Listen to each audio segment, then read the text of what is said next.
morning, good afternoon, or good evening as the case may be. I'm Tom Bearden, the author of Excalibur Briefing, and I'm making this 2-hour tape to give you a presentation on some more fundamental work I am releasing in accordance with the Excalibur Briefing.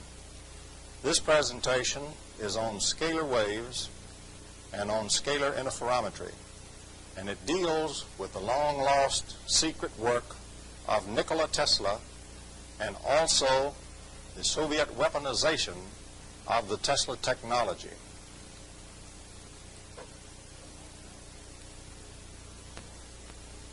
I want to accent that during this briefing we will not have time to cover in great detail everything that should be covered. I hope to highlight, however, the process and the technology that Tesla had, a new technology we do not know today, but one which he had prior to 1900. And we will go into the nature of that technology and what makes it work. The slide we are presenting at this time deals with the conclusion of a report done by then Captain J.D. Lamoth for the Defense Intelligence Agency. And the report predicted that sooner or later the Soviets would be able to do some rather startling things. Know the contents of documents that we tried to secrete from them. Know our troop and ship movements, although we tried to protect them. Know our installation locations and the nature of those installations. To mold thoughts at a distance, to disable equipment, and to kill persons at a distance. That was contained in an official DIA report released under the Freedom of Information Act. And we will give you today the gist of the technology by which we think the Soviets are attempting to accomplish those aims. Since the time of Lenin, the Soviet aims have not changed. They are for eventual world domination of both the world and its peoples. Here on this slide are some startling statements that have been made by Soviet leaders in the past. Some of them you already know about, a couple of them perhaps you do not. I would like to call attention particularly to Khrushchev's 1960 statement to the Soviet Presidium, where he pointed out that the Soviets had a new weapon in development so powerful that if unrestrainedly used, it could wipe out all life on Earth.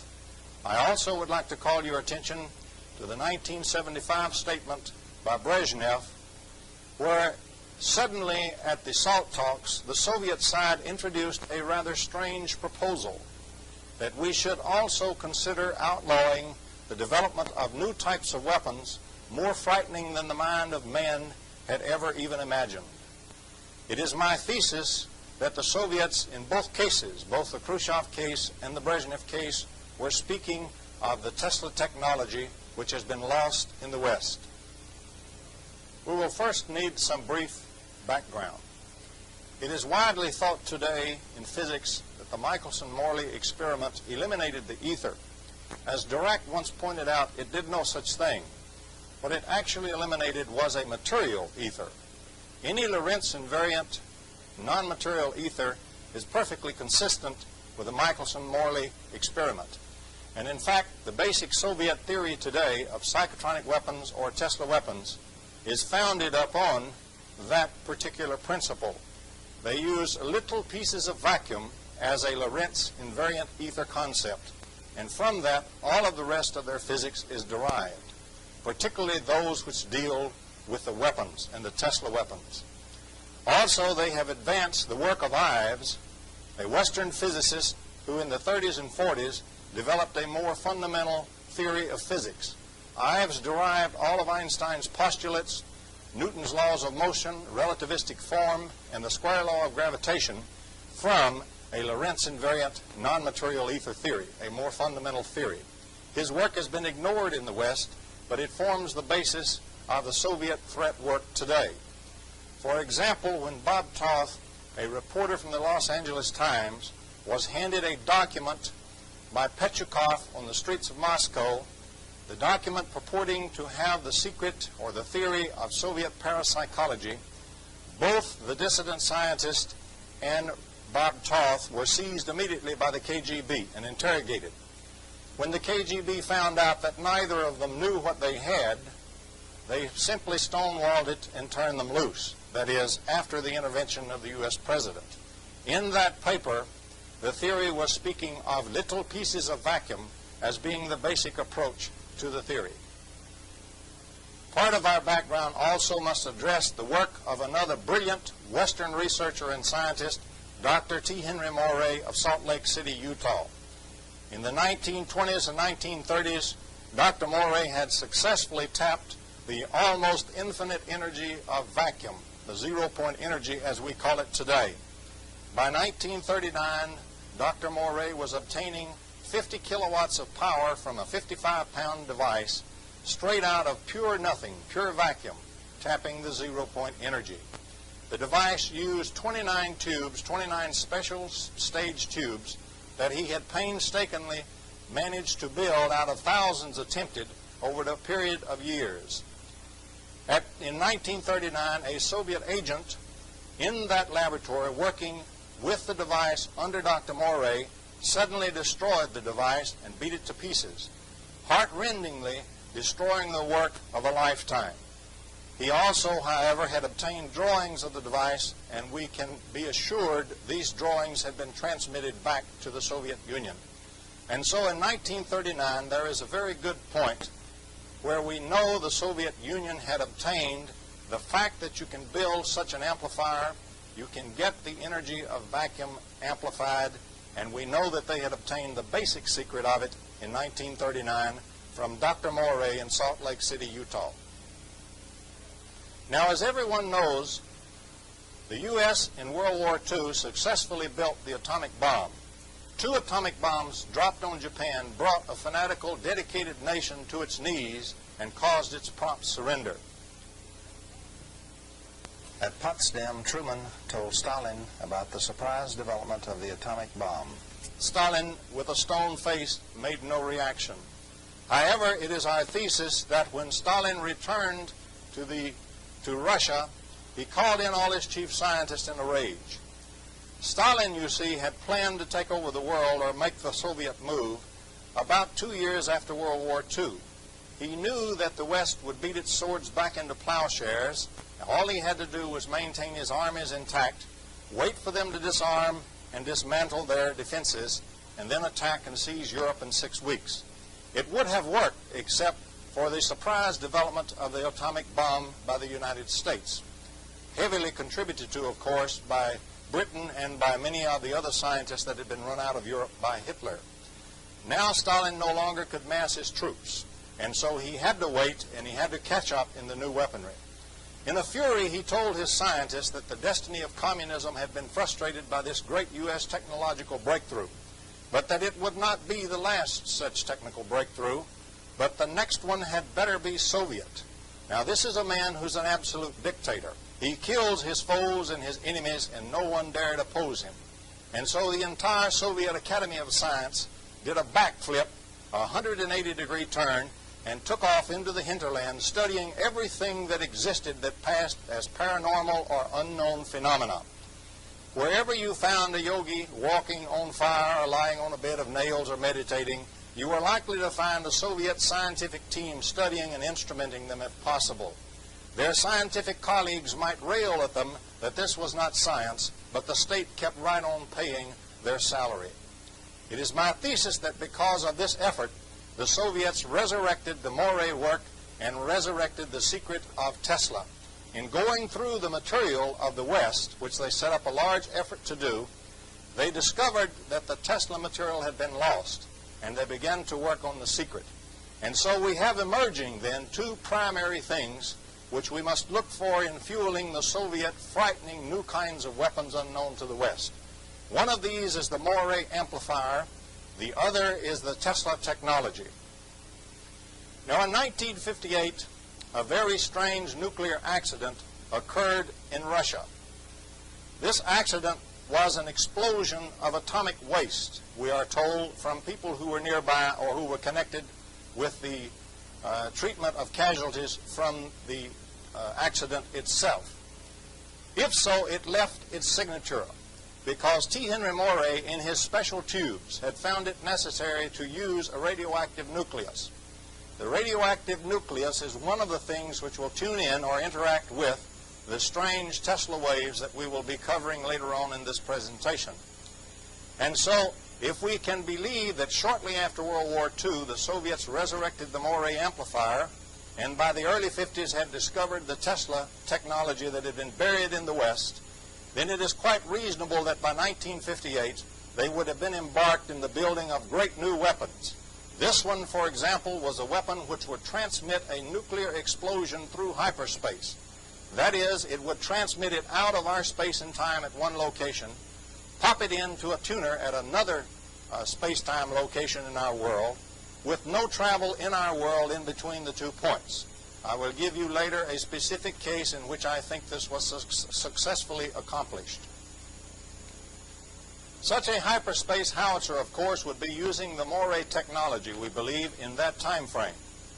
We believe that in the early 1950s, perhaps by 1950 itself, the Soviets were embarked on the development of weapons from this technology. By 1958, they should have been in the advanced prototype or even towards the early operational deployment stage, certainly in advanced development. And we believe what happened was a howitzer of this type blew up in an unsuccessful test.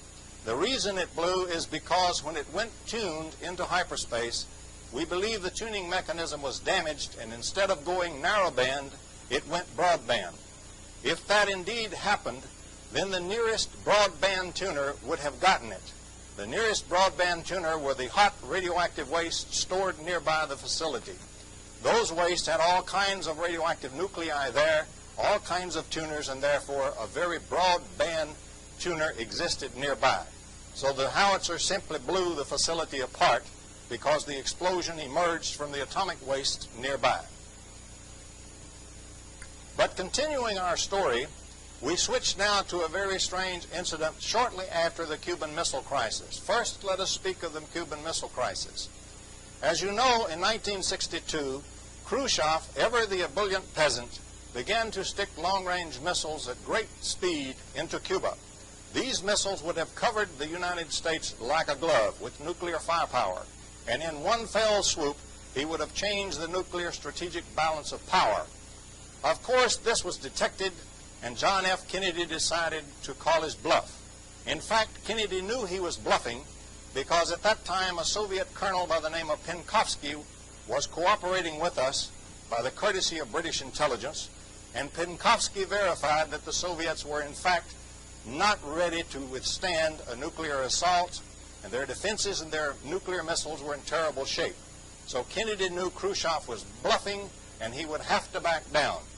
In that aspect then, Kennedy called his bluff, and of course, as you see, Khrushchev did back down.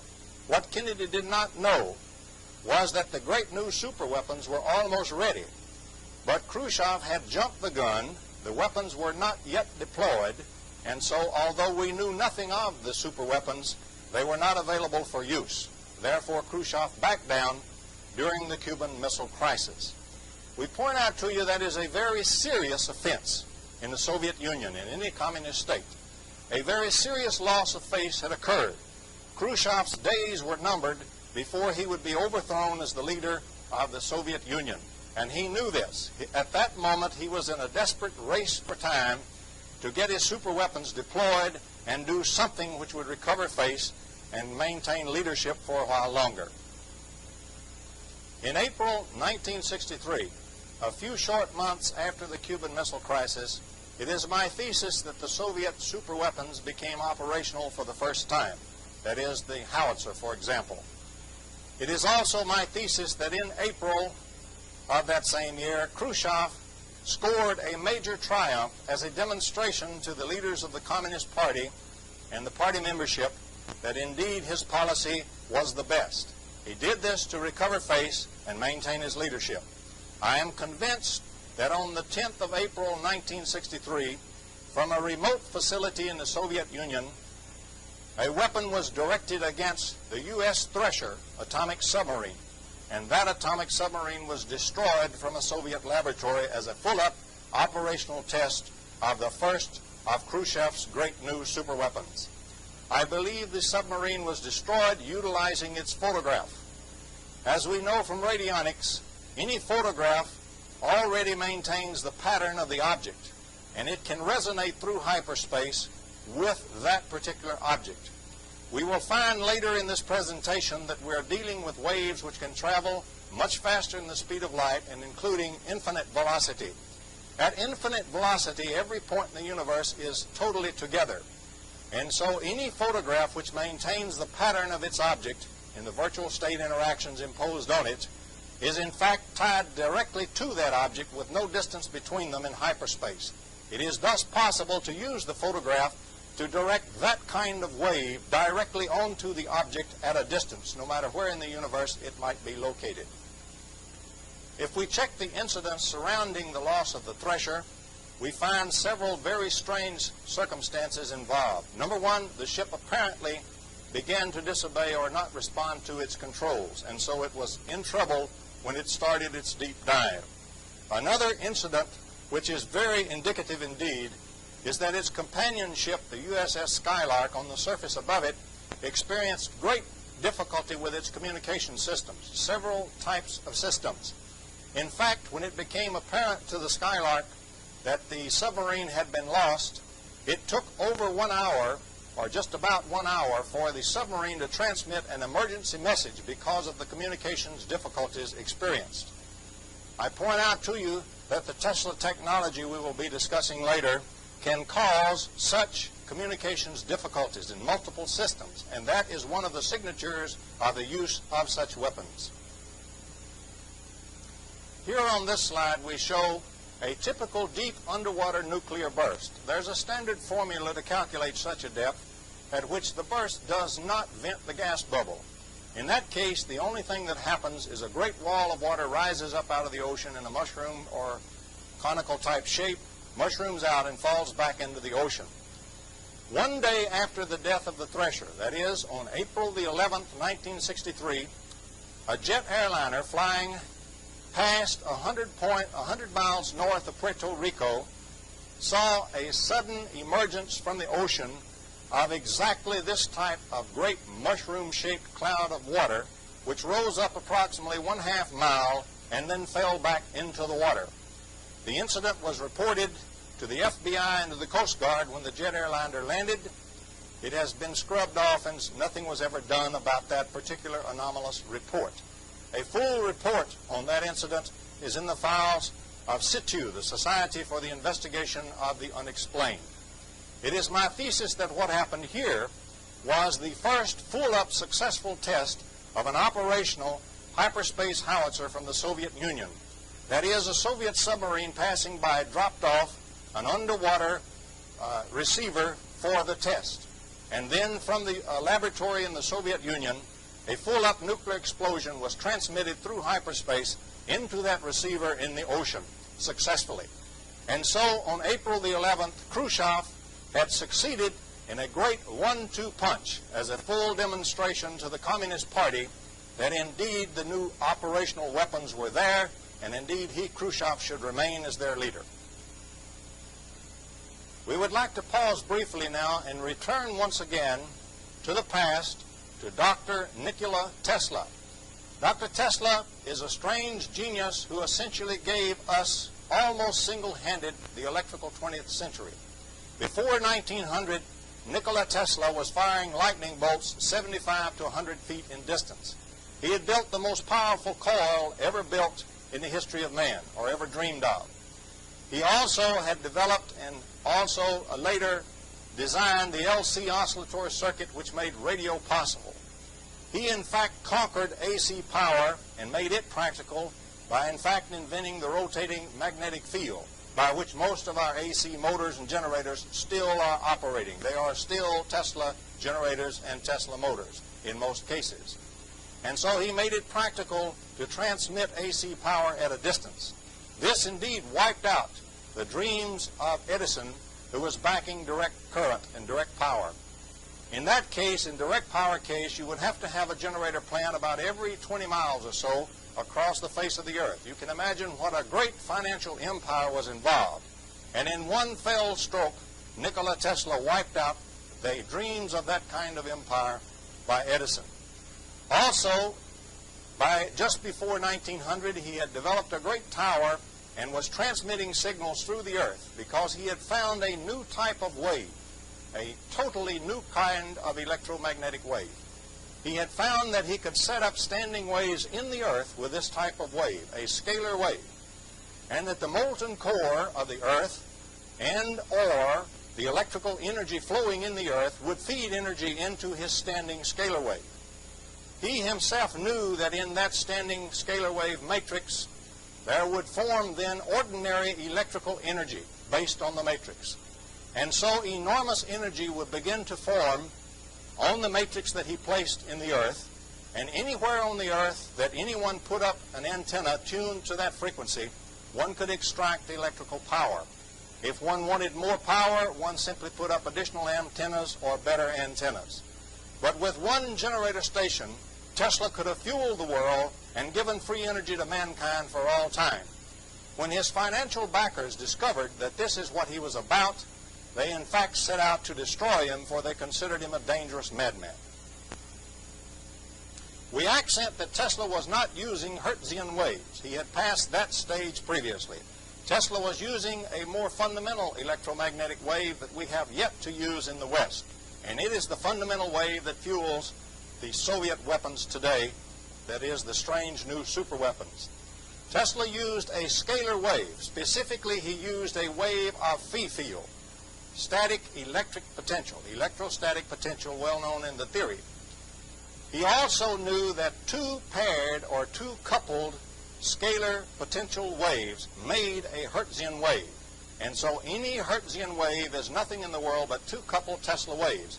In other words, the present electromagnetics is a highly special case of the more expanded electromagnetics that emerges once we use the scalar wave directly without such coupling into ordinary vector waves. Tesla knew the coupling could be at a distance, and so it did not matter where the two scalar waves met and coupled. At that point where coupling occurred, one would have ordinary vector electromagnetic wave, Hertzian waves, or energy, if you will.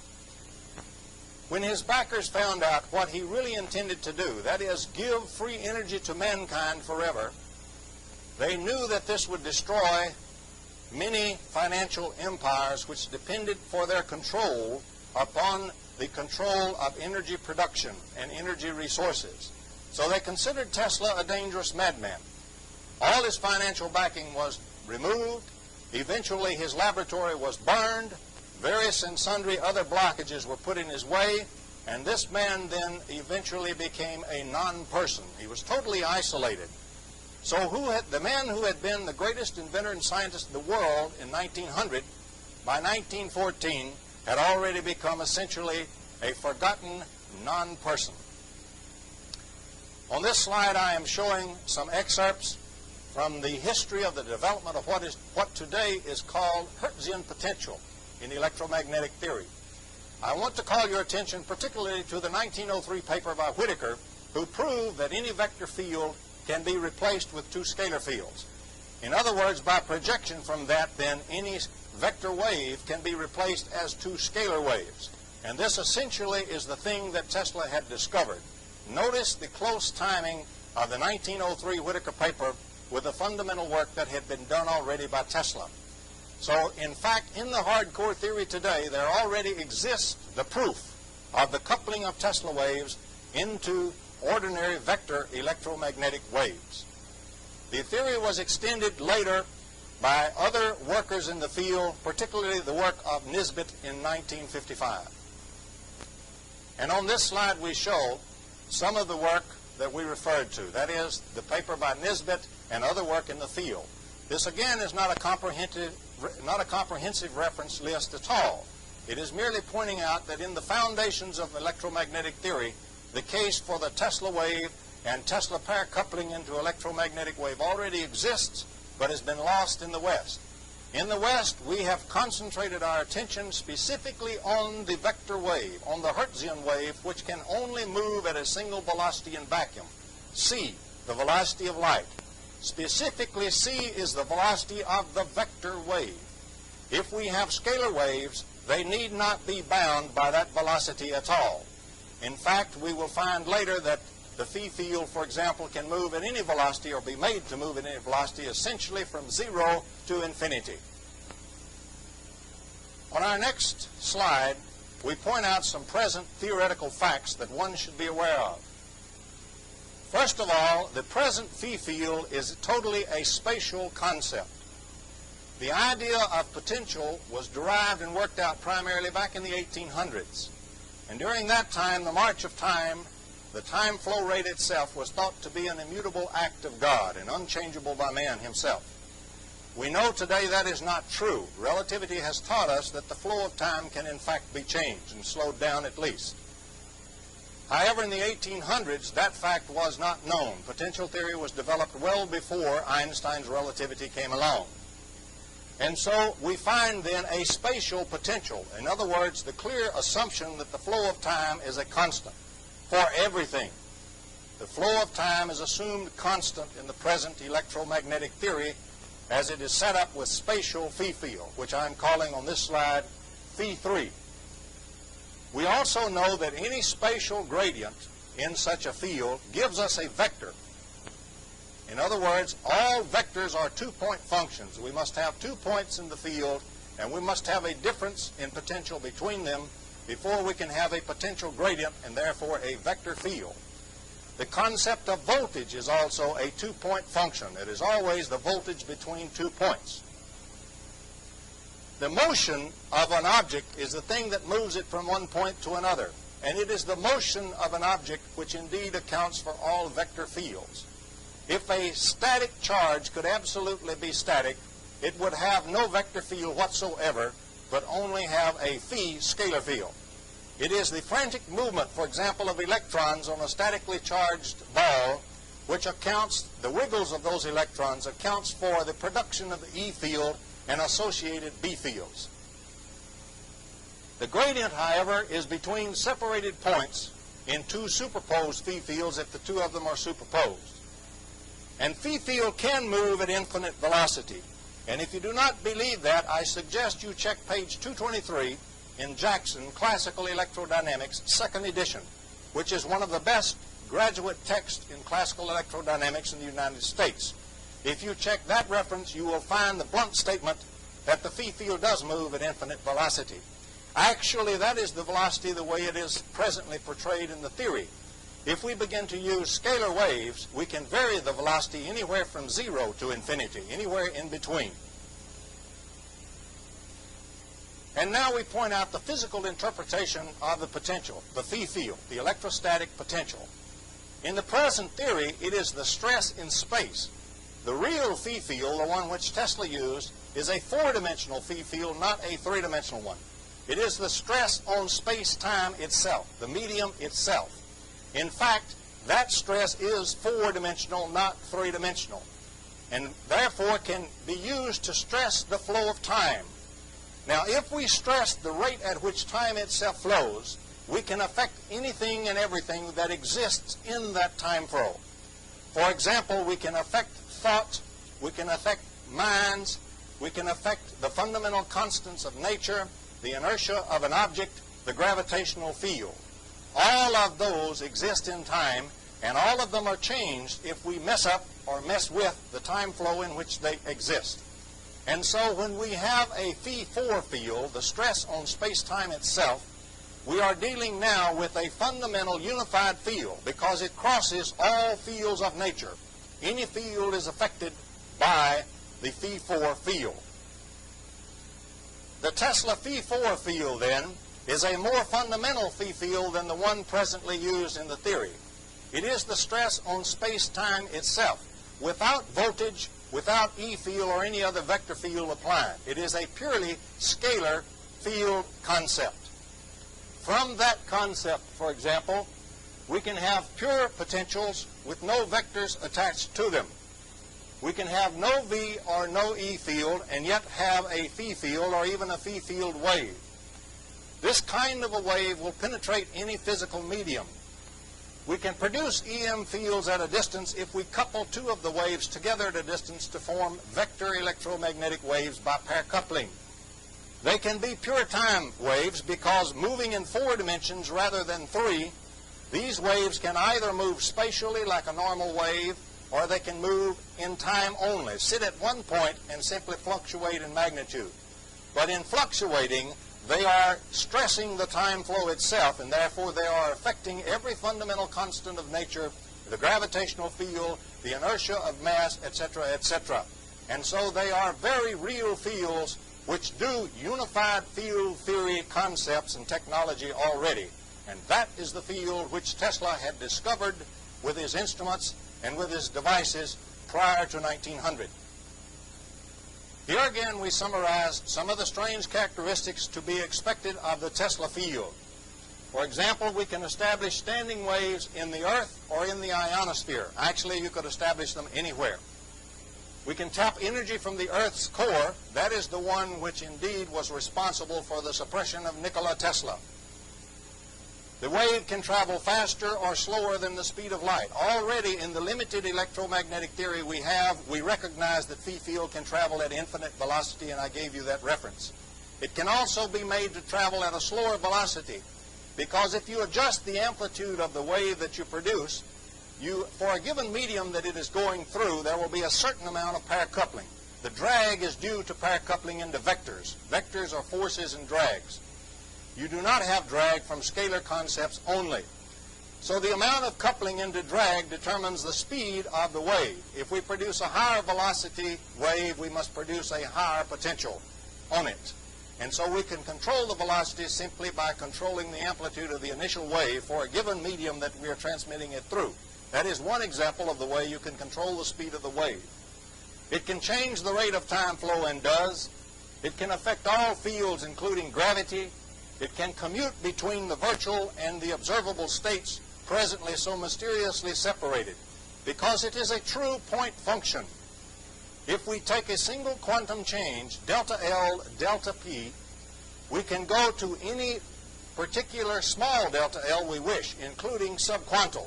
And so this is the magic field, which is the hidden variable theory that goes between the subquantum state and the quantum states known today.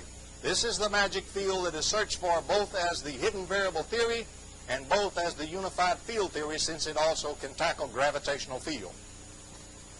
As one example on this chart, we show the magic wave that Tesla discovered and called his standing columnar wave. For example, looking at the bottom diagram, this is a little space-time diagram. The vertical line is time, the horizontal line is 3-space or laboratory space. The Tesla wave is a magnitude of phi which will be somewhere between the time dimension and the 3 spatial dimensions. It can be anywhere in between. In fact, it can even move back and forth between them. If it does that, then a very unusual type of wave motion results in our normal space. What results is the wave, as it is down here in the space medium, just moves like a normal wave with a certain velocity.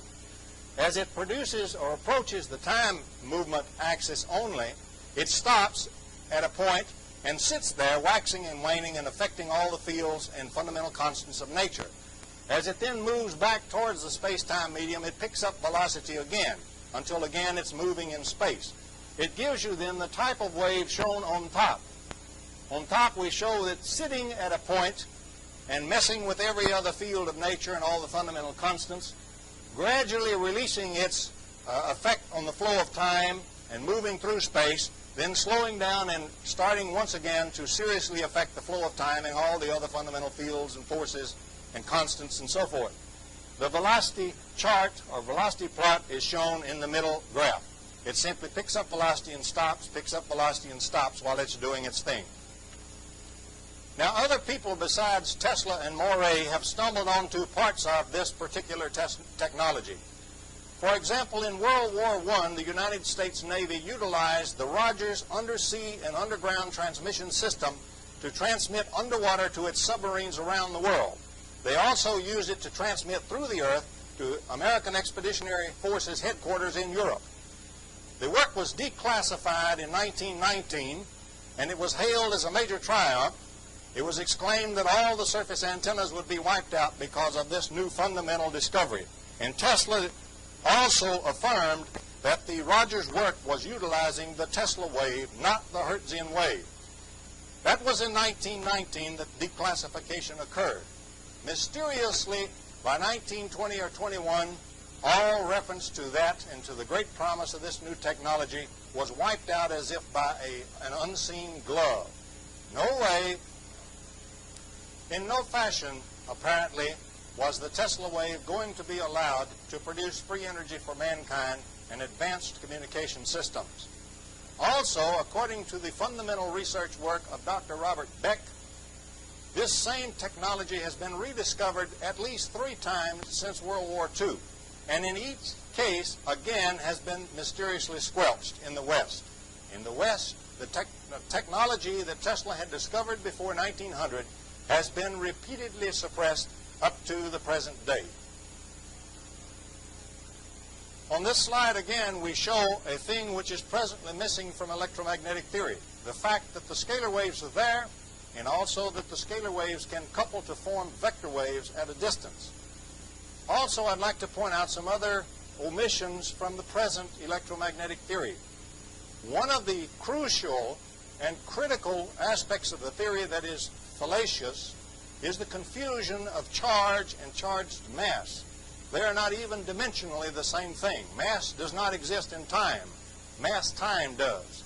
Mass is totally a spatial or three-dimensional concept. If we believe quantum mechanics, the charge on a mass, for example, of a charged particle, is due to the emission and absorption of virtual particles, such as virtual photons. It is this virtual flux, then, which is charge. It is not the mass, but it is that virtual flux connected with the mass. The charge connected with a mass produces a charged mass, that is, a charged particle. But in the theory, the two are made synonymous. It is not possible to do work on charge. It is only possible to do work on mass. Force is defined in the simplest case as mass times acceleration. No mass, no force. So phi field, in fact, is nothing in the world but the intensity, or the four-space density, if you will, of the four-space virtual flux in a region. It does not matter whether or not there is any mass, observable mass, in that region.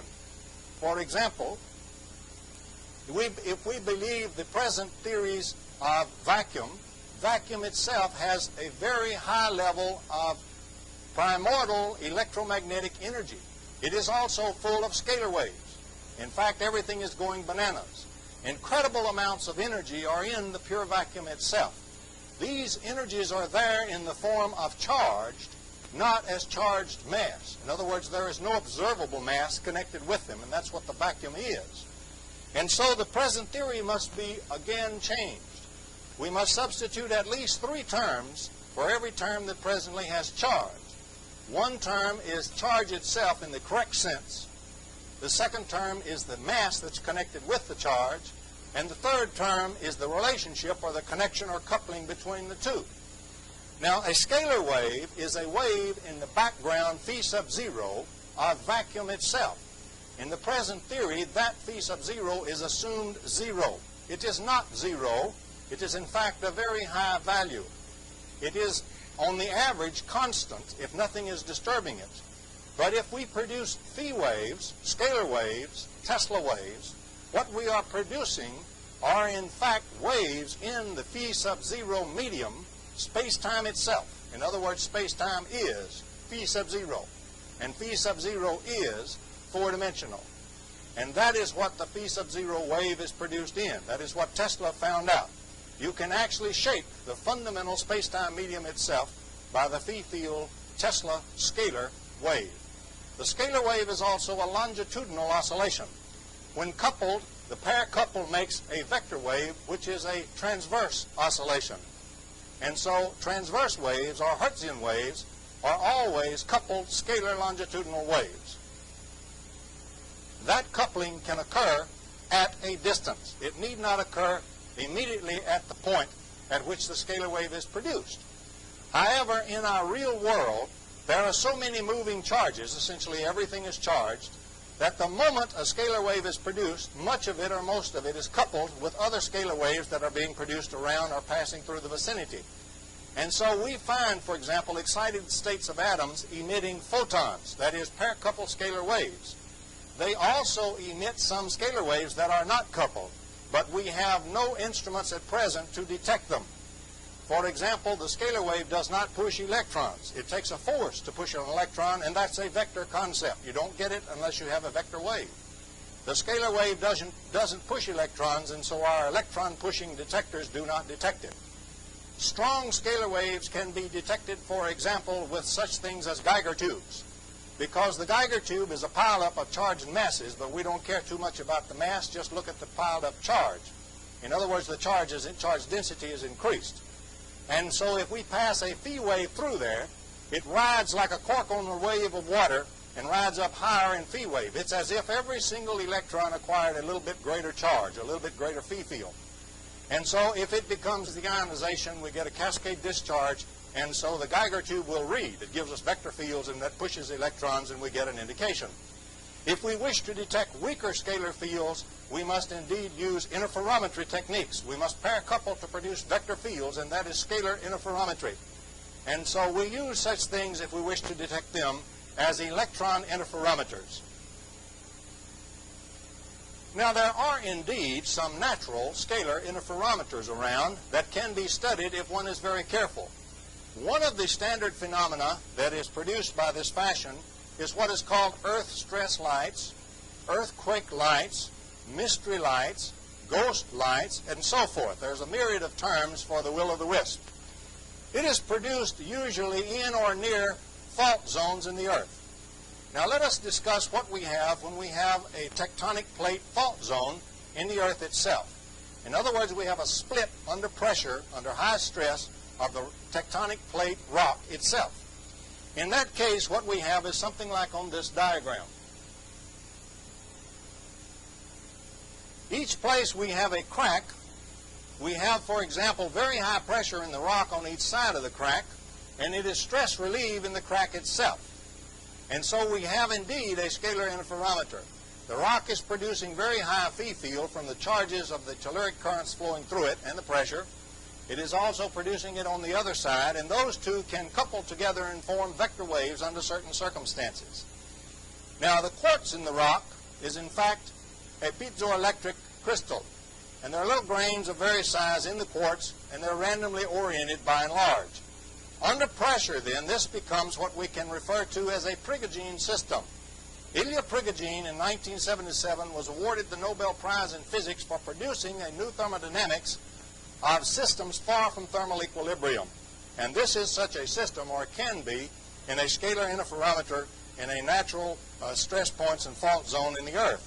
For example, under the Prigogine effect, what we are now are led to believe is that from total disorder, highly chaotic disorder, large-scale order can emerge and stabilize, completely in contradistinction to the present linear thermodynamics theory. And in fact, if this system becomes a Prigogine system, that is what happens.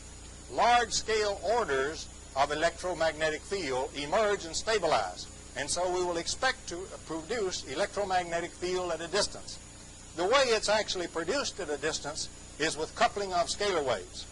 That is, each of the little tiny quartz crystals also has little stress cracks in it and also is a little tiny interferometer. And so these little scalar interferometers have a myriad of, for example, frequencies that they are producing as they are squeezed and stressed. They constitute an approach toward a Fourier transform of patterns. Under certain conditions, those patterns can actually form based on Fourier transformation. And if two of them form at a distance just right, they couple to form the standard little spook light or mystery light that we see connected with fault zones and earth stress activity. And that is exactly how they are produced, and they are produced by Tesla scalar interferometry. Now on this slide we show that in a little bit greater detail. We show again the fractured rock from one side of that scalar interferometer, and we show the myriad of little small scalar interferometers that occur in the quartz and in the rock itself. And so what we have is an ever-evolving system of scalar interferometers, each feeding the other. In that case, we can get very powerful phi fields from each side of this rock stresses and the interferometer, and we can get coupling at a distance to form the mysterious will-o'-the-wisp, ghost light, spook light, and so forth. Here is a photograph of a so-called spook light or earth stress light taken near Florence, Alabama by two young researchers who are doing some very fine field research. As you can see, what we have is a light that is formed in the sky. It's quite bright for its size. It's small, but it's bobbling and moving along. This is due to the erratic changes in the earth currents that are feeding the fault zone interferometer. This is an example. The best example of research done in the United States on such stress lights is the work done by Vestigia that has been published in, for example, the Vestigia newsletter. Some very fundamental work and very nice theoretical work and instrumental work in the field has been done by the Vestigia experiments. They have measured, for example, ordinary electromagnetic wave emission from such an area as the spook light. They have measured its concentration in the infrared as opposed to the visible spectrum, and they have confirmed the reading of a Geiger tube, for example, connected with the phenomena by actual instrumentation in the field. Again, all explained by Tesla scalar interferometry. Actually, another very good scalar interferometer is sitting up between the two ears of each listener. The two cerebral halves, for example, form such a scalar interferometry. The way one must produce phi wave without all the coupling or without so much coupling is that the charged masses, the ions or the electrons, for example, that are used to pile up to produce phi field must be moved at great speed, essentially at breakdown of the medium velocity. They must be moved as quickly as possible and then stabilized to hold the activity, the virtual state activity that constitutes charge. And so the way we actually must produce phi waves without so much coupling into vector waves is in that fashion. And that is why the human nervous system, for example, utilizes cascade discharges across large numbers of nerve fibers. For example, brain waves, so-called, are not waves along a wire. They are, in fact, cascade discharges of charged particles, for example. And it is in that fashion that the human system is able to use scalar waves and couple them then into vector waves, which will move the charges and give signals. I do not have time in this lecture to go into that, but let me say this.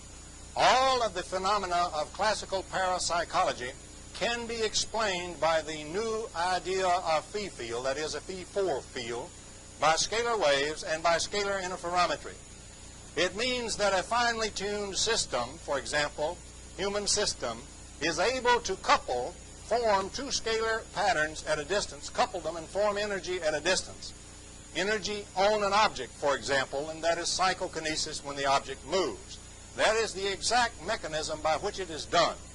Just as the human system used electricity long before we knew anything about it, and it used FM, for example, it also uses Tesla scalar waves, and it uses scalar interferometry.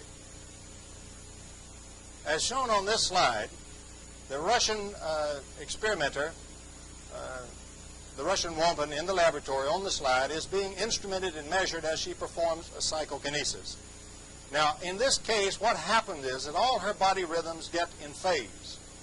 Then electrostatic energy begins to form on the object itself, electrostatic field. In other words, clearly showing that she is producing additional phi field on the object. The motion of charges in the object immediately makes vector field, and so we get a vector force on that thing, which produces movement, and that is the way she does psychokinesis in the laboratory. With scalar technology, there are large numbers of free energy fields and free energy systems waiting to be tapped. Sources of unlimited energy available for mankind if we but bend the Tesla technology to our will. For example, some of them are shown on this chart here.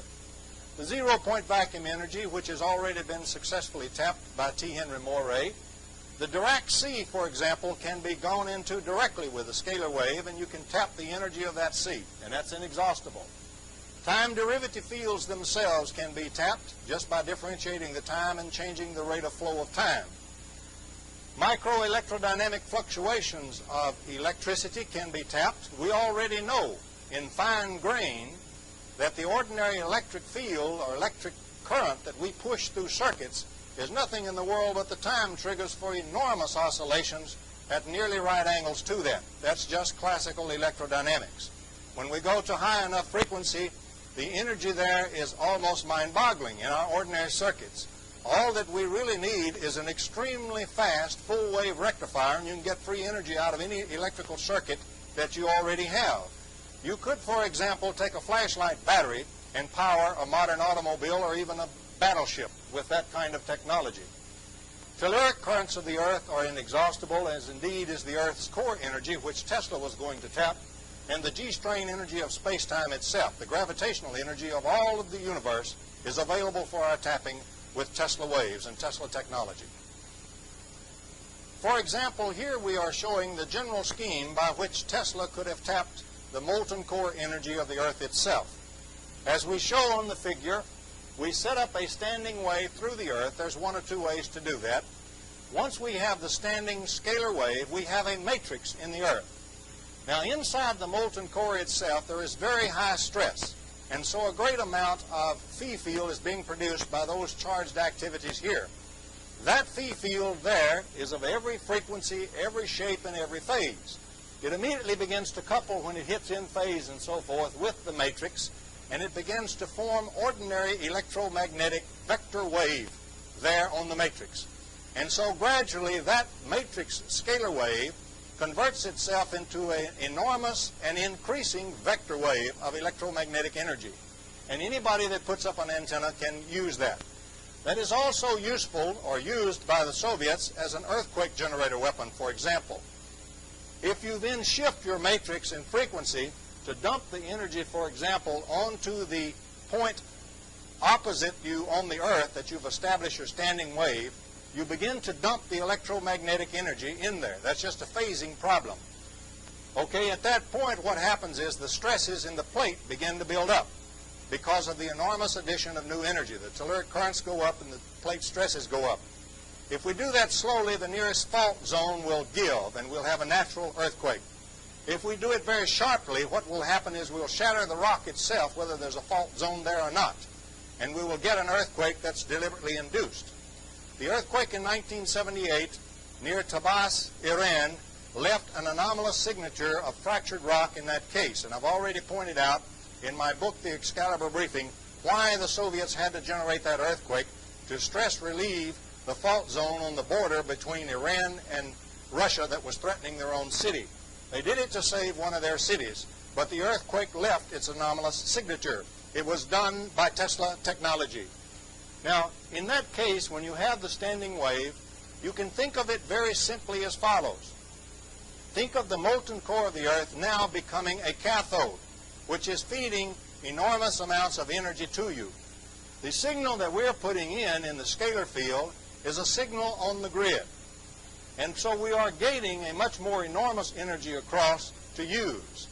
I point out that if you phase your matrix when you change your standing scalar wave matrix to dump the energy into the atmosphere over there, you can directly and very drastically affect all the weather patterns on that side of the Earth. And the Soviets, I believe, have used it in that fashion also. Next, we wish to point out something very fundamental that can be evolved directly with the Tesla wave and Tesla technology, and that is the use of a radioactive nucleus. And on this slide, we are discussing that use. In this part of the photograph here on the right, or the drawing, we are drawing inside an atom, for example. We are representing the condition such that we have an excited nucleus. The nucleus would like to decay, and in this case I've drawn one that would like to emit a beta particle, an electron. And so it's trying to decay and trying to emit an electron anyway. It's in an unbalanced state. Now there's all kinds of free electrons that are not free that are bound up in the Dirac sea, which permeates everything, the sea of negative energy electrons. So if we put now the system and make it a mini-particle system in which this electron exists, for example, Moray in doing so ground up germanium and ground up several other things, including a radioactive nucleus material, ground them very finely and press them at extreme high pressure and paralyze them so that the stresses were locked in. In other words, he was building a Prigogine transistor a little bit more advanced than anything we built to this day. What you have going on in that case is this. If we believe linear thermodynamics, negative temperature is higher than any positive temperature. And so on this graph I show on the left, zero temperature on the positive kind of temperature on the bottom, rising to infinite positive temperature on the left. That's the same thing as zero negative temperature, and negative temperatures then go on up above the positive infinite temperature. There are even experiments, for example, with nuclear magnetic resonance, where we can watch a particle come down through positive infinity temperature. The Dirac sea is up here in the negative energy states. If we establish a Prigogine effect, however, we make it highly nonlinear, and so we establish a nonlinear position from the Dirac sea down into the normal positive area. In other words, now electrons in the Dirac sea can on occasion fall down through this Prigogine tunnel and come off with very high positive temperatures. And so you can tap the Dirac sea with a combination Prigogine effect and Tesla scalar phenomenology. Going back over to my diagram on the right, what happens is we put a scalar field, scalar potential, onto that Dirac sea electron. We force it out through the nucleus itself that's trying to emit an electron. The electron is bounced out of the nucleus and immediately replaced by the one lifted from the Dirac sea, and so the nucleus does not decay. This is a reaction that is not presently known in physics. That is, the emission of the beta particle from an excited nucleus, but the nucleus remains excited and unbalanced. And that is due to the Prigogine effect and the use of a Tesla scalar interferometer.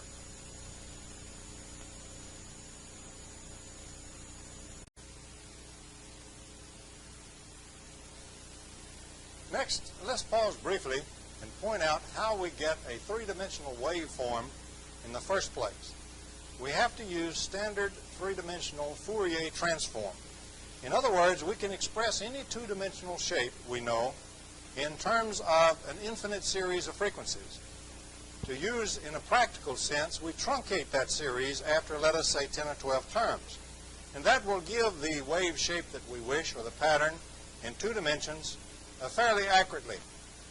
To form a three-dimensional pattern, however, we must have two of those. We must have one for the other axis. And so then when we put the two together, we will have a three-dimensional waveform. And that is three-dimensional Fourier transform, truncated so that we can use a finite number of transmitters and a finite number of frequencies. In other words, it will require us to use two Tesla transmitters to use scalar interferometry in three dimensions. And on our next slide, we show such a scalar interferometer, for example, a huge facility that might be built if one were attempting to use this effect as a weapon. In other words, the projection of energy at a distance, or what Tesla in the early 1900s had called his wireless transmission of energy without loss at a distance. In this case, as you can see, we have two scalar antennas. They're fed by a control and switching mechanism in the building shown here in the fine drawing by Hal Crawford. And not shown on the drawing, of course, would be a power source or a series of power sources to feed the interferometer. You can see the various wavelengths of the interferometer marked off to show you that we're using from each antenna a truncated Fourier transform, and the pair combination makes a scalar field form at a distance. And so with this arrangement, we can produce in space a form, a three-dimensional form, that is traveling at a given velocity. We can, for example, adjust that velocity by determining or adjusting the magnitude of the phi field produced in the first place. And indeed, such interferometers, Tesla interferometers as this, already exist in the Soviet Union, as shown in our next view. Here we show an artist's conception of the Soviet facility at Serezhigin that is indeed a Tesla howitzer. This is taken from the pages of Aviation Week and Space Technology and is being used here with their permission. Now, it is presently thought or conjectured by the West that this thing might be a high-energy laser or particle beam weapon. It could, in fact, for example, do elementary particle beam weapon work if indeed radioactive nuclei are being used inside the scalar antenna. In addition, however, its prime purpose is a Tesla scalar interferometer, a Tesla howitzer. I maintain this is a third-generation weapon that is presently on site. As you can see from the slide, we have the two scalar antenna out front. We have the mark-off positions along the baseline between them for the wavelengths to be used in the Fourier transform sections with each antenna. We have the computer-controlled facility in the middle in the building that switches and controls all the various frequencies feeding that are coming from the transmitter. And back at the rear, we have a series of power sources. In fact, on this particular howitzer, we have apparently two kinds of power sources. The forward bank of generators are thought to be explosive generators, those kind of ordinary generators in which the Soviet Union is known to lead the world. Behind them, however, there is a bank of 13 generators, one extra one, which I believe are Moray-type generators. The Moray generators, for example, will furnish enormous energy, almost unlimited, and there's an extra one to run the facility. I pointed out in my book, The Excalibur Briefing, that the Moray generators, because they use so many stages in them, will have a most unusual failure mode. At certain times, all of them will fail and cease to operate because the flux in which they operate goes unstable, and so they lose their coherence and they cease operating. In that situation, every one of them of that type quits working, a failure mode not known to any other weapon system. If weapon A doesn't work, then weapon B won't work. And so if the Moray generators fail, the howitzer to be used at all must have some ordinary power being furnished, and that will come then, of course, from the explosive generators.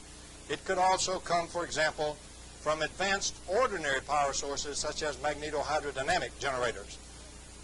The howitzer has, for example, four modes. Two major modes, continuous pulse, continuous wave, or pulse mode. In a pulse mode, what happens is we simply fire one pulse and fire another one behind it to catch up with it and couple at a distance. In a continuous mode, we fire a continuous pulse wave and a second pulse wave to come up behind it at a higher velocity and catch it, coupling at a distance, so that the thing will form, in each case, vector field at a distance, that is, energy at a distance. In the pulse mode, the energy will form suddenly with a big bang, and we'll get something like an electrical explosion of enormous density at a distance. In the second, a fireball, if you will. In the second instance, the continuous mode, we will form, for example, a ball of energy, but the energy will be sustained because it is continually being fed from the Moray generators or from the advanced power source. So we have two main modes, pulse and continuous.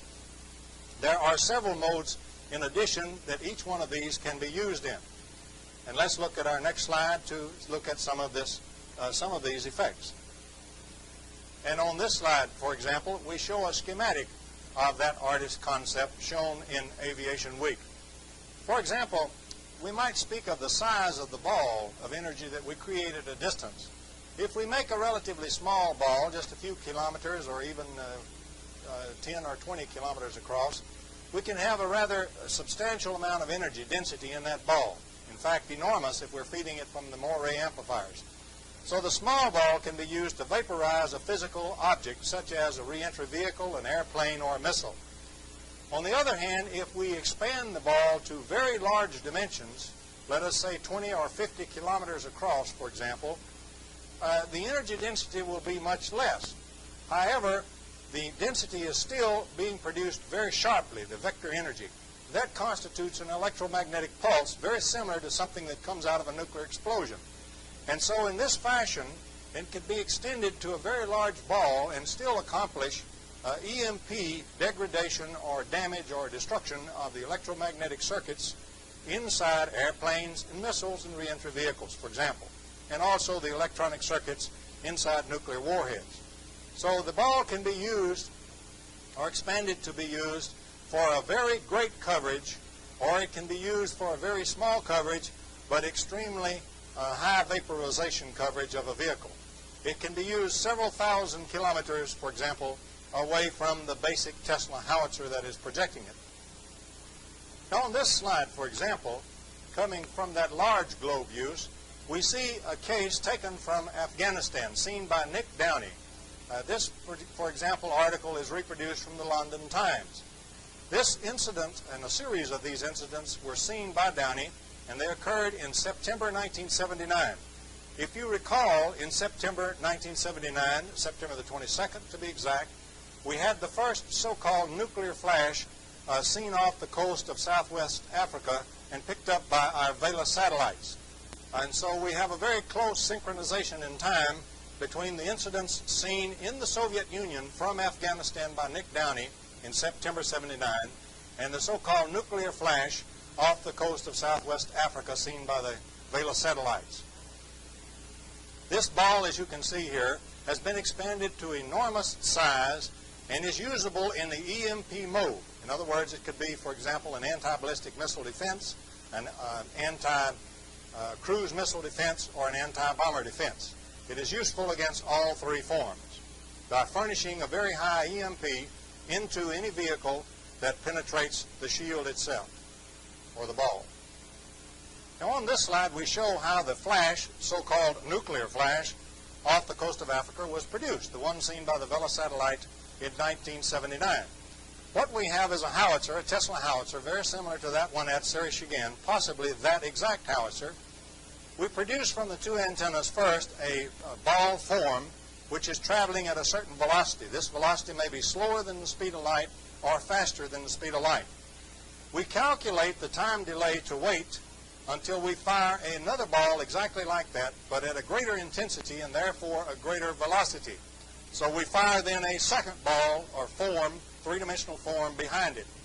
The second one then is overtaking the first ball. And we have calculated the time delay so that the second form overtakes the first one over the target area, couples with it, instantly forming electromagnetic energy, exactly like the EMP, the sudden formation of EMP from a nuclear explosion. You get exactly the two pulse symptoms that you get from a nuke explosion in this kind of an affair. And that's exactly what the Vela satellite saw. We point out to you that the second so-called flash seen in 1980 in the same general area by the Vela satellites appeared in the infrared only. They had no visible spectrum. And the entire analysis community is presently divided over exactly what they were. They indeed were not nuclear. There was no radioactivity associated with either one at all. They were not normal phenomena because one wouldn't go in the visible spectrum and the other infrared only. They were indeed from a Tesla interferometer and very probably from the one at Sereshigin, or one very similar to that one. And that is the way they are produced. Their energy is produced at a distance by that howitzer. There is, in fact, a whole series of incidents of this nature and other kinds of nature that are traceable to the Tesla interferometry effects and Tesla technology. For example, this slide that we're showing now shows a peculiar incident that is happening with a British satellite, the Ariel 6. When the satellite is over British Columbia or over one of the oceans, the Caspian Sea, it is often turned off on two of its coded command channels, only if the sun is shining. Now, this is even though the channel is coded. You can, for example, condition the satellite before it enters the mysterious turn-off zone by preconditioning it, turning it on in advance, and then it'll sail through without being turned on. And the reason is it's very simple with a very small device, Tesla interferometer, to produce energy onto that satellite itself and to produce it internally to the circuitry. It doesn't matter about the coding on the command circuitry. And so they can turn it on or turn it off if they wish. In fact, you can couple onto the two scalars that already form a vector wave. You can couple in a fashion to increase that vector wave if you couple in phase with it, or you can couple in a fashion to decrease the wave if you couple 180 out from it. And so you can use the same Tesla scalar interferometry effect to form onto a vector wave at a distance, additional vector wave to reinforce it, or other vector waves to kill it. In other words, you can extinguish or augment electromagnetic circuits at a distance with the same effect. And this is one of those that's being tested or has been repeatedly tested on a British satellite. As you know, a few years back, a series of U.S. satellites were also mysteriously blinded from the Soviet Union, in some cases up to 4 hours duration. Now, it's been suggested that those were done with lasers. If they indeed were done by lasers from the ground, then the Soviets have achieved a state of laser technology completely unknown to the West. it would be very simple to do that blinding of the satellites, messing up their circuitry, so to speak, without damage, without permanent damage, by using very simple Tesla scalar interferometry at a distance. And as we pointed out, the phi field is probably being used. We also point out that you can use the A field, the so-called vector magnetic potential field, in a different manner from what is presently known in ordinary electromagnetics. If you will check, for example, Feynman's 3 volumes of physics, if you will check in the 2nd volume, you will find that an experiment was done to see whether or not the A field was a mathematical figment or whether or not it was a real fundamental field of nature. The experiment proved conclusively that the A field, even when separated from the del cross operator that yields B field or magnetic field, is indeed a fundamental new field of nature. In other words, the present A field that's in the theory is used totally, always coupled with a magnetic field. We have not explored the use of the uncoupled A field whatsoever. But every magnetic circuit, for example, that has a coil in it with the current going around through the coil has a swirling A field in it. And we can, if we wish, disconnect that A field from the magnetic field, in which case we have a new kind of field presently unknown and unutilized in Western technology. So the combination of the phi field technology and the A field technology will yield the full extent of the Tesla technology. As we said, many other cases of apparent Soviet testing of the Tesla technology has been going on around the world. Even in Vietnam, for example, we had some mysterious occurrences with our F-111 shown on this slide. Now the F-111 is a very nice aircraft. It has a terrain following radar. It has the latest and most sophisticated systems that the West can build. And so when we deployed that new system into the Vietnam War in great haste, it's quite reasonable to suppose that the Soviet Union would like to have it and like to have access to a knowledge of its weapon systems, its radar, and so forth. And so we find, if we look at the next slide, that a very strange thing happened in Vietnam connected with the F-111. In fact, when the F-111 was deployed, very rapidly 8 of them fell out of the sky mysteriously. No Mayday messages, no nothing. Thereafter, in some 4,000 missions or so, no more F-111s fell out of the sky. Now the F-111 flies so low and so fast when it's going in on its mission that it outruns its own sound. And so the troops and the ground guns normally get very little warning. They can, of course, track it on radar, but it's going so fast that it's very difficult for ground fire to hit it, or the missiles that were deployed inside North Vietnam. However, another strange thing happened. For example, during the prisoner of war exchange, we recovered one crew, and they told a story of going in towards Hanoi, hot and fast, and suddenly having all the lights lighted to show that all the systems were failing simultaneously. They got out of the plane, ejected safely, but the plane, so far as they knew, was not hit by ground fire, by a missile, or by a rocket.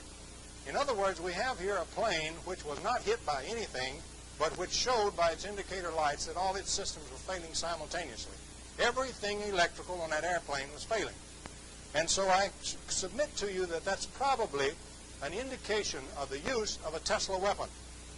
For example, if the Tesla weapon was being used to extinguish the electromagnetic currents flowing in the electromagnetic circuits, in other words, in an extinguishing mode, as all the voltages started falling, that's exactly the symptoms you would have had. And so that what they did was disable the electromagnetics in the airplane, forcing it to crash, and then they recovered the parts. When they had enough of the parts to have everything they needed, they quit knocking down F-111s. They also probably took the magic boxes with them that they'd coupled into the radars to do that and took them back to Russia. They weren't about to give those devices to the North Vietnamese.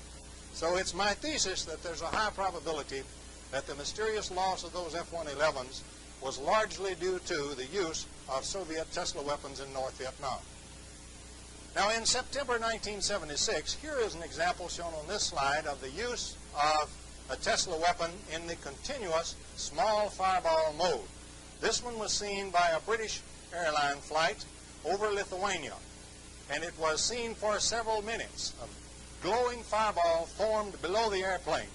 In fact, the pilot contacted the Soviet authorities in alarm, and the Soviet authorities in effect told him to mind his own business and go ahead and get the heck out of there.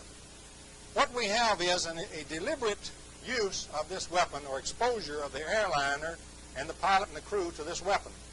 The Soviets knew that the airline pilot and crew would see the ball and would be alarmed. They knew that when they returned, they would report this incident to the British authorities. And what they're doing is they're using this as a stimulus to Britain to see if the British know anything at all about the Tesla technology. By their response, then, from a series of incidents such as this, they can determine whether or not the West, in fact, knows of this technology. In many, many such incidents which have occurred, the stimulus has evoked the response always that showed the West knows nothing of the Tesla technology. And so the Soviets know for certain that we know nothing of the scalar wave or scalar interferometry. And here, of course, on the second slide is a close-up of the same phenomenon. You can see here the ball underneath the airline, closer up. Here is a second incident taken from Iran, from an airplane beginning to land or coming in to land at the airport, seen deep within the Soviet Union. And this is the same Tesla interferometer shown in the very large globe or very large form use. In other words, the EMP use is being tested. What the airliner saw was indeed a glow on the horizon which formed itself into a ball and then which rapidly grew. The intensity of the glow diminished as the size of this thing grew until it was enormous, seeming to fill that whole part of the heavens. Another airplane also saw the same phenomenon. This is in 1976 as shown on the slide. The next slide is a close-up of the same phenomenon. And as you can clearly see from the close-up, the size of the globe is truly enormous. We're talking about a phenomenon which is many, many kilometers across in diameter. And so we're talking about something which can be used in the EMP mode to cover a whole region of the sky against incoming attackers, whether or not they are ballistic missiles, cruise missiles, bombers, whatever. In fact, the primary development of the Tesla weapons seems to have been done with a view towards ballistic missile defense. The Soviets for some time, at least since the late 60s, have stated that they had 100% defense against ballistic missiles, strategic ballistic missiles, ICBMs. They have stated, for example, that the Western alliance has no such defenses and does not know this technology. Based on the scalar Tesla technology, that statement could indeed be accurate. And we show on this slide that we're seeing now the uses of the Tesla technology in a ballistic missile defense mode, primarily in the missile defense against ICBMs. Now, turning to the slide, for example, we see first of all the use of the large globe method, or the large globe mode. We produce out in space, many thousands of kilometers away from the projector, a very large globe of energy. The energy is actually in just a thin hemispherical shell where the two forms coupled. And so it's very dense. Even though it's very large, it's still dense by normal standards. And any vehicle or object entering that particular shell experiences a very sharp, very large EMP, much like from a nuclear explosion. That'll disable the electronics that's in any vehicle coming in. It covers a very large region of space, for example, and so is used against a large number of vehicles coming in to dud them, to dud their electromagnetics. In the second mode that we show the smaller ball, which is now being placed on the nose of an incoming vehicle. And in this mode, what we've done is we actually vaporize the physical vehicle itself. It simply goes just like a bug hitting one of these electrical bug screens. And we see various other fireballs. They can be continuous if they're fed from a continuous power source to the projector, or they can be a pulse mode if they're fed, for example, from the explosive generators. The howitzer is always usable in a pulse mode.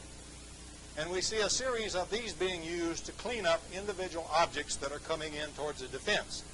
Finally, down on the end, we see something that is very magical. We see a very large hemispherical dome, which is the final shield against anything which may enter this area. This dome may be, for example, 50 or even 100 kilometers across the base.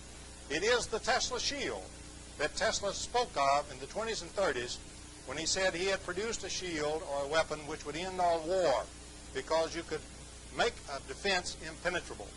And then on our next slide, we'll take a look at the Tesla shield.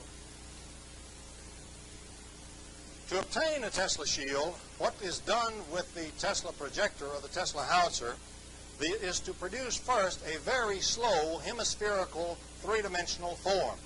In other words, the wave form is a hemisphere and it moves out very slowly. And so what we have is a growing hemisphere which moves up very slowly in altitude. Then behind that we produce a second such hemisphere which moves at a little faster velocity and moves up from inside the other one until just as it meets it. In fact, to be specific, when it meets the special relativity condition, when the distance, delta L, between the two, divided by the time delay between them, delta T, is equal to the speed of light, that defines a vector wave. That point defines the pair coupling for the two scalar waves into an ordinary electromagnetic wave energy. And so what we have now is an ordinary thin shell, hemispherical shell, of very dense energy indeed. And so the air in that region is instantly ionized, and it's a total plasma. And so it's glowing from the decay of the excited states and giving off photons. So what we see is a huge luminous hemispherical dome, highly bright, highly glowing, giving off photons. And any vehicle which hits that particular hemispherical shell gets such an enormous energy discharge upon it that it simply vaporizes, as we said before, like a little bug hitting one of these electrical bug screens. It goes, and that's all for that vehicle. It does not matter what kind of vehicle. And so when we add all the Tesla systems together in all four modes, we find that the Soviet statement that they have 100% ABM defense and the West does not is in fact not idle conjecture at all. In fact, we can even defend with such a process against the gamma radiation and the heat radiation and the EMP from a nuclear explosion. For example, as shown on this slide, if we nest the Tesla shields, and I've chosen to show 3, we might use 2, we might use 4, certainly 4 would be enough, but 3 is probably enough. If we nest the shields like this inside by multiple howitzers or multiple forms produced by the same howitzer, we then find a very strange thing. First of all, we forget about the normal stuff coming in, decoys, warheads, debris, and so forth. All of that stuff is going to get cleaned up by the first shield. The thing we really worry about is if we had a high-altitude nuclear explosion over the shield area, very high and over all the shields. In that case, the explosion would produce EMP, heat, and gamma radiation. In the first shield, we will have an awful lot of scattering and absorption reactions occurring for all 3 processes. We know that when gammas, for example, are absorbed, they are normally re-radiated at lower temperature, for example, at X-rays. And then we have another absorption and re-radiation, and that lowers the temperature. Finally, by the time we get through all 3 shields, we've cleaned up just about everything that's in there, including the EMP, which went through the same sort of thing. And so by nesting the shields, we can defend against the effects of a high-altitude nuclear burst suppression, the gammas, the heat, and the EMP. Again, the Soviet statement that that their particular technology yields 100% ABM defense is not idle conjecture.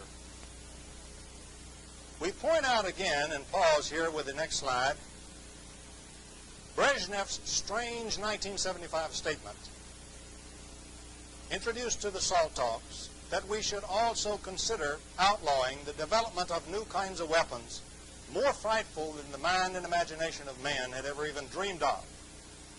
And on this slide we show the beginning of such weapons, as which Brezhnev was referring to. We show, for example, that the Tesla technology essentially gives us almost Star Wars now, which has been taken as the title of this slide. For example, if I have Moray technology, I can package enormous energy sources and power supplies in a very small weight and a very small volume. And so they become usable in space in re-entry systems. If I use the Tesla interferometer technology, all that I need is a MIRV vehicle. I need one which I can drop off additional vehicles from and establish an interferometer in space. And I've shown here a couple of re-entry systems coming in that have multiple reentry vehicles with them. And they are being powered by Moray technology, and they are using scalar interferometry technology a la Tesla. In such case, these things become emitters of enormous power, enormous weapons, almost like ray weapons, except the energy will be produced at a distance instead of traveling through space. Energy is vectors. It is not scalars. What happens is we fire first a scalar wave at a target, let us say a missile site. We fire then a second scalar wave right behind it, and we get the fireball burst occurring right on the missile site itself. We get EMP, we get all the things from a nuclear explosion, except it's all electrical. We don't get the radioactive fallout, and we do not destroy the farmlands. The Soviets do not care about New York City or any other large U.S. city. They really care about the U.S. farmland, which is what they really need from us. And so anything which serves as an emitter can now become an enormously powerful emitter, and it can become a sort of blaster or fireball blaster at a distance. And I've shown that Star Wars and battle stations in space, which we are only now beginning to think about in the West from the standpoint of lasers and particle beams, have already become possible in the Soviet Union by using the Tesla technology. Also, I show that a satellite, for example, can be set up in the same mode, and any emitter now becomes a primary weapon system. If you think about the enormous numbers of Soviet emitters which exist throughout their system, both on the ground and in the air, you then become concerned, or should become concerned, about the coupling of Tesla technology with such a large number of emitters, wherein the emitters themselves become primary weapons and primary blasters. For example, if we have a small jammer coming in against a field army force to jam some of the radars, we might have a small one that produces 2 kilowatts of power.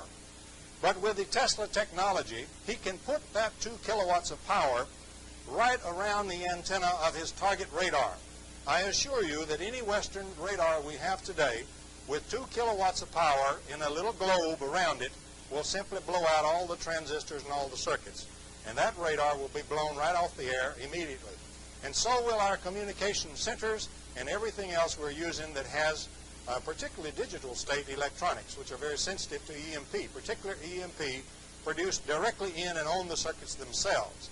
So what we have is a case where all of those enormous number of emitters can become blasters. And so we can reason that the Soviets will make a substantial number of them the primary weapons on the battlefield, a weapon which we presently have no means of countering whatsoever. But of course, in pausing, we have spoken of many weapons, and fantastic weapons at that, that matched Brezhnev's strange 1975 statement. The use of the technology, if man can only evolve his own consciousness, is not just for war. It promises things for the future that staggers the mind of man. For example, the long-sought unified field theory is already here if we use the phi-4 field, because in being able to affect the flow of time, we can affect everything that exists in time, the gravitational field, the fundamental constants of nature, and everything. We can literally engineer the reality we exist in. I want to point out that a new super-relativity emerges also from this theory. The present relativity is based on the vector speed of light, c, and small changes in that in terms of distorted space-times. In this particular thing we're talking about, we control the distortion of space-time. And so we can control the velocity of the sensor wave we use, anywhere between 0 and infinity. And so not only do we cover the band, so to speak, the velocity band from 0 to c, which is what we presently deal with in the reality we are used to, but we deal with the kind of reality that emerges when we cover the band from c to infinity. In other words, we can see and travel in and out of time. We can see and travel in and through other dimensions. We can be anywhere in the universe in an instant. We can go in here and out there with no travel in between. We can communicate at superluminal or subluminal velocities. And in fact, we'll see that the things that follow are also even more enormous than that. But my point is that the present relativity and the present electromagnetics are only highly special cases of the true relativity and the true electromagnetics that emerges from Tesla's fundamental waves and fundamental interferometry work. In fact, if we fully apply the technology, we must be prepared to deal with orders of reality. In fact, words that we presently have in our language fails us in trying to describe what emerges. We must be willing to deal with a case where we individually can be in many places at once. In fact, we could be everywhere at once if we were using a wave that had infinite velocity to do our sensing. We must be prepared for the fact that our sensor, which we normally associate to be our physical body in one little region of space-time, can be in fact placed anywhere we wish, and so we can be literally anywhere we wish with Tesla technology. We must call that orders of reality, because the present physical reality we see is only a first-order effect. It is the kind of physical reality that emerges when time, the present vector-carried time, is removed from space-time, leaving behind only space. We know from quantum mechanics that time is not unobservable. That is, time has already been removed any time we observe. And all observation and all detection is purely spatial. And so the present order, the present physical reality, is only one type of reality that actually is there, that actually confronts us, and in which we actually live. With the Tesla technology, we must confront all the orders of reality, and to do that we are going to have to advance the entire consciousness of mankind. For his present consciousness is totally fitted to the photon interaction and to the vector field effect, that is, the vector movement at a limited c velocity. In dealing with that kind of reality, we must pause and point out that since the beginning of time as we know it today, man has always beset his fellow man.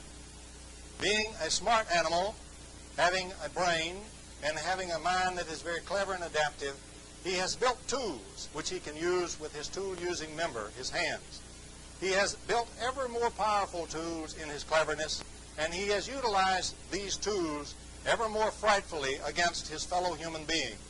And so the history of mankind has been a history of struggle and domination of man against man and human against human.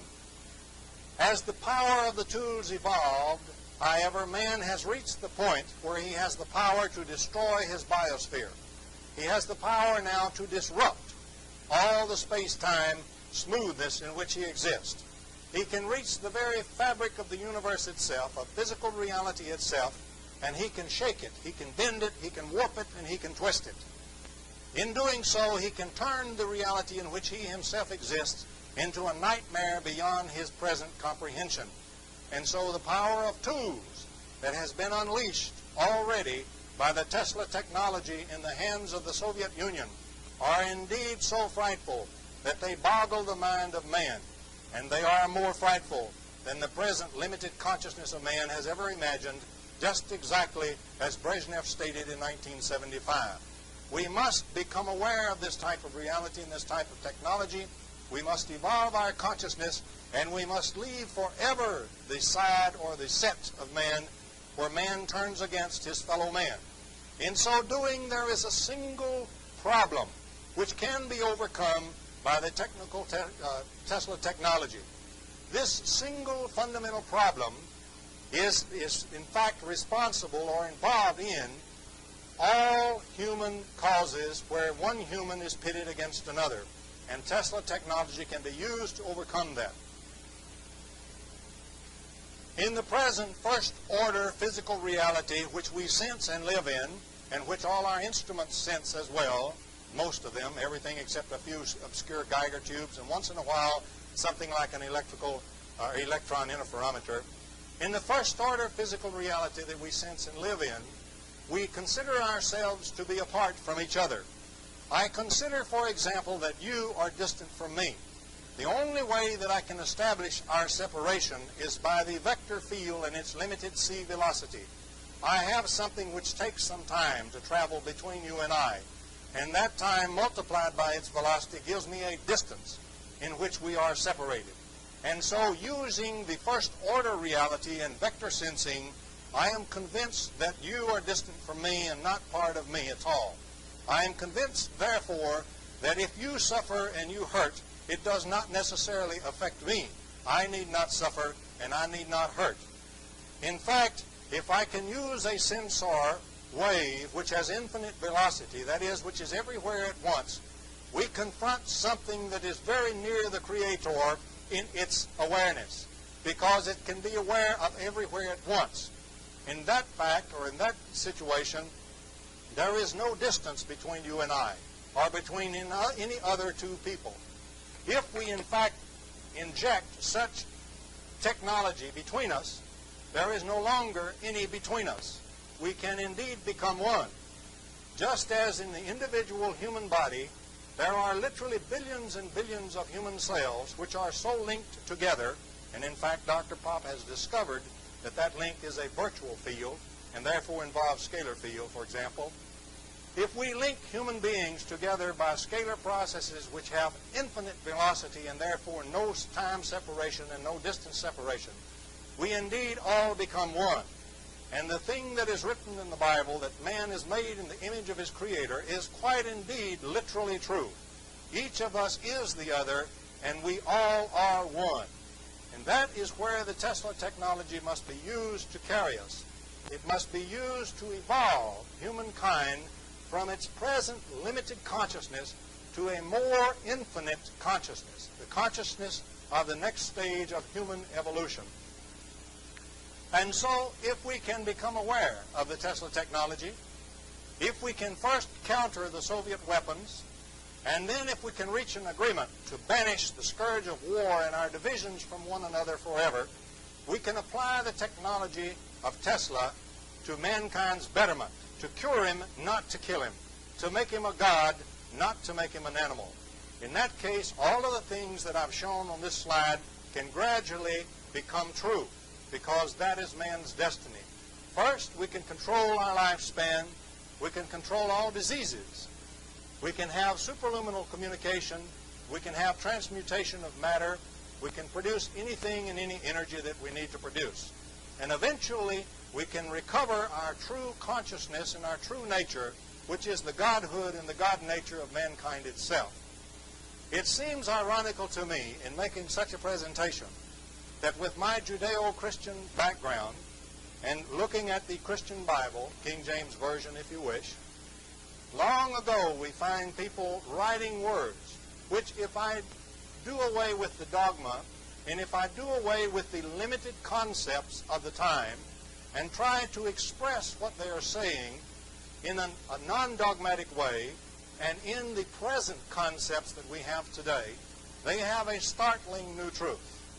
Man literally is built within the image of his Creator, or is one with the Creator himself, or he can be, because we now see and sense only the first order reality, only a limited electromagnetic interaction, and only a limited relativity. If we build the technology to link us together and to go for the more full and more advanced reality, we literally can recover our God nature.